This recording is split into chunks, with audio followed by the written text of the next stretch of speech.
Miranda. Blake Ross. That's me. Yeah.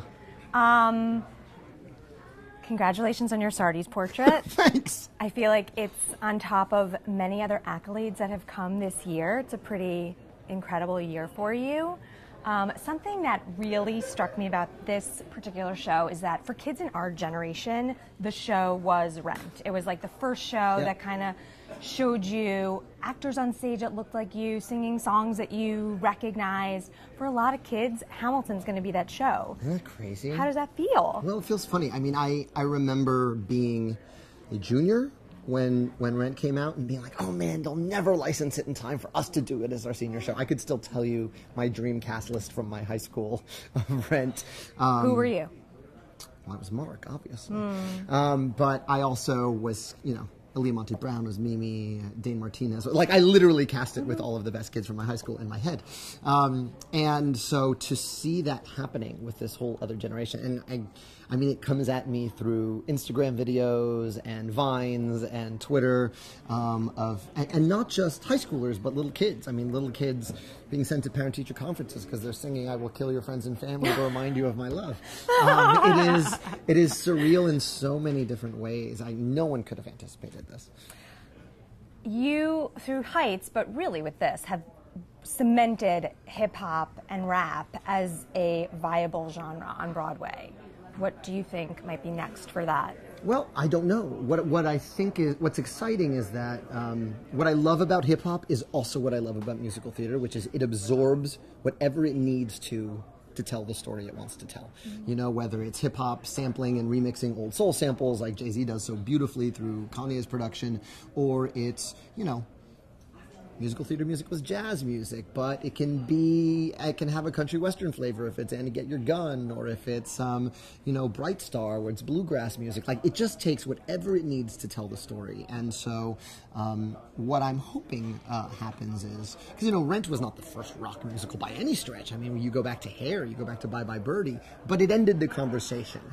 Because every time a rock musical came out, they'd be like, does rock have a place on Broadway? And Rent just demolished that. It's like, of course, any genre of music is a viable storytelling tool, and I'm hoping we've ended that conversation with Hamilton, because I felt like every time a hip-hop themed show came in, it was like, hip-hop, and hopefully that's done. Like, yes, of course. Have people come to you and said, hey, I have, this idea for another type of musical that will bring hip-hop flavors and rap, and have you been impressed? Have you been like, wow, that's going to be another step towards making this a genre that isn't just Lin-Manuel Miranda's show on Broadway, but other people? Yeah, I think one of the things that will at some point happen is someone will figure out how to do an amazing hip-hop jukebox musical. That is the music we grew up with, but find the story, Jukebox musicals are the hardest to get right, because you got to get a story that threads that needle, that every song feels unexpected and surprising. Jersey Boys does it incredibly well. Mamma Mia did it incredibly well. But it's a hard needle to thread. So someone's going to crack that, and there will be an amazingly huge audience, because hip hop is 40 years old. And so someone will figure that out, I'm sure, at some point. But what's exciting is just sort of blowing up what a theater song can encompass. It can sound like the music we hear on the radio, because great storytelling can come from anywhere. You mentioned people tweeting at you, which you have a very prolific life on Twitter, much to your wife's chagrin, I'm sure. My thumb is chagrin, actually. Yeah, but you've, I was in Soul Cycle the other day taking a Hamilton Soul Cycle class. And it was like my personal space, and then all of a sudden you were like yelling at me to start a revolution, and I was like, shut up, Lynn. I'm just trying to crank it up a few gears. Yeah. Don't throw away your shot. Exactly. But I was listening to a podcast, a history podcast. It was like, we're going to tell you about Hercules Mulligan, which nobody would have really cared to find stuff about Hercules Mulligan had it not been for this musical. There's like little cottage industries that have kind of popped up. Nevis, for example, is now doing like Experience Hamilton, the Nevis way. How does that feel? I mean, like, I think the biggest thing for me where I was like, whoosh, was Alexander Hamilton could have gotten off a $10 bill, and then they were like, you know what?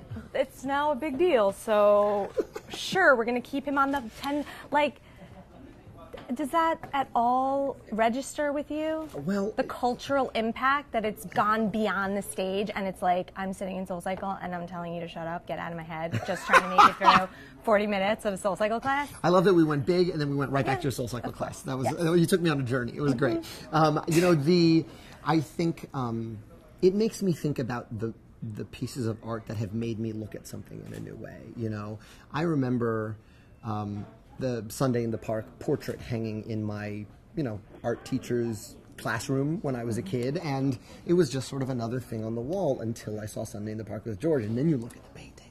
And it's alive and it's new, and that's Bernadette Peters, and that's Brent Spiner. And, you know, I remember reading Les Miserables, the tome, because I was so in love with that show.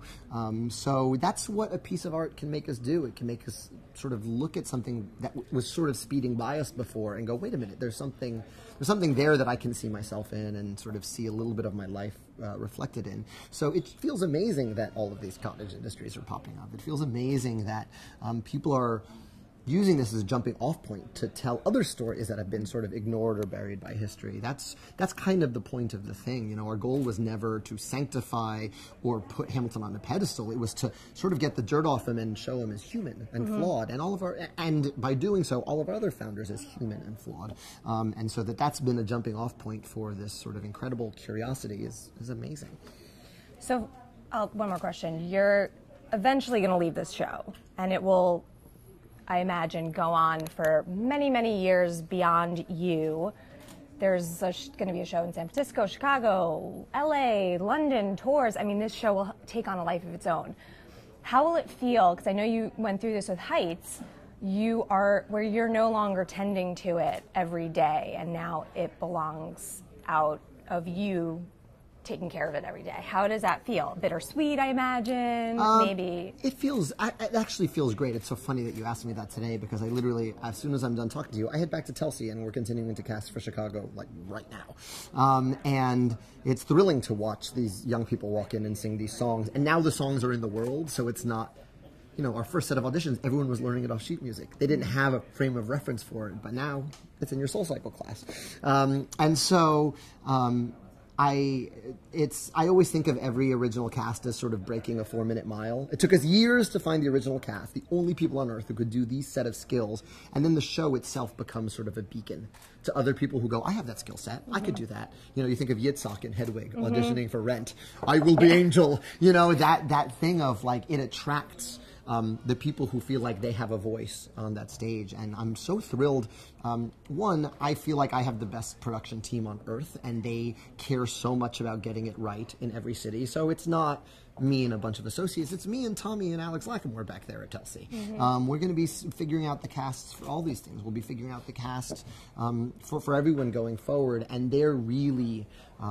they're so on it about checking in. I mean, even though we've been open for a long time, you know, Tommy, Alex, or Andy are checking back at least once a week and tending to the show. So that's how you get tickets. Just become friends with Tommy. Yeah, if you want to stand. Like, Tommy never sits. Tommy paces in the back. Tommy doesn't sound familiar at all. Yeah, exactly. It's probably the first time he sat all day. Yeah. I'm so happy. I'm quelling. Just like so proud. Thanks for having everything. me. Thank you. That's it. It's all right. Like.